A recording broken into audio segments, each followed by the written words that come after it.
all window blinds must remain open. If the pressure in the cabin drops sharply, oxygen masks will automatically fall from the overhead panels. Remain seated.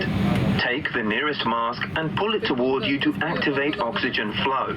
Place it over your nose and mouth. Wrap the elastic band around your head and breathe normally. Put on your own mask first and then help others. Our aircraft is equipped with 4 emergency exits clearly marked with exit signs.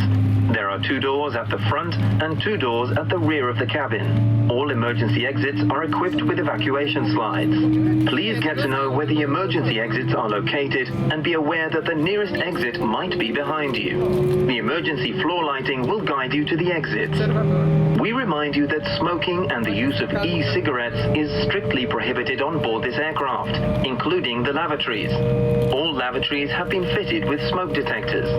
Please follow instructions given by the cabin crew and take time to read the safety instruction card, which you will find in the seat pocket in front of you. Informujemy, że korzystanie z urządzeń elektronicznych dozwolone jest podczas całego lotu. Prosimy jednak o upewnienie się, że pozostają one w trybie samolotowym. Należy pamiętać, że na czas startu i lądowania laptopy i inne większe urządzenia elektroniczne muszą być zabezpieczone w bagażu podręcznym, kieszeni fotela lub schowku bagażowym. W przypadku zgubienia, uszkodzenia lub zablokowania urządzenia elektronicznego w przestrzeni pomiędzy fotelami oraz gdy jego baterie są gorące lub wydzielają dym, prosimy o niezwłoczny kontakt z załogą. Pasażerów zajmujących miejsca w pierwszym rzędzie prosimy o umieszczenie całego bagażu wyłącznie w schowkach. Prosimy zachować ostrożność podczas ich otwierania, gdyż znajdujące się tam przedmioty mogą wypaść. W przypadku ewakuacji cały bagaż podręczny należy zostawić na pokładzie. Jeżeli mają Państwo jakiekolwiek pytania, jesteśmy do dyspozycji podczas całego lotu. Dziękujemy za uwagę. Życzymy przyjemnego lotu. You are allowed to use electronic devices during the entire flight, but please make sure that your devices are in flight mode. Please keep in mind that during takeoff and landing, laptops and large electronic devices must be secured in your hand luggage, seat pocket, or the luggage compartment. Should you lose your electronic device, it gets stuck between the seats, its battery is damaged, hot, or produces smoke, please immediately notify a crew member. If you are seated in the front row seat, all your belongings must be stowed in the overhead compartments only. Please be careful while opening the overhead compartments, as items may fall out. In case of evacuation, all your hand luggage must be left on board. If you have any questions or need assistance, we are at your disposal throughout the flight. Thank you for your attention. We wish you a pleasant flight.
be ready for departure.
The passengers are soon going to reach our cruising altitude to begin our in-flight service. On today's flight, we'll be happy to offer you a complimentary sweet snack and still or sparkling water. Enjoy the flight.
The restrooms are located one in the front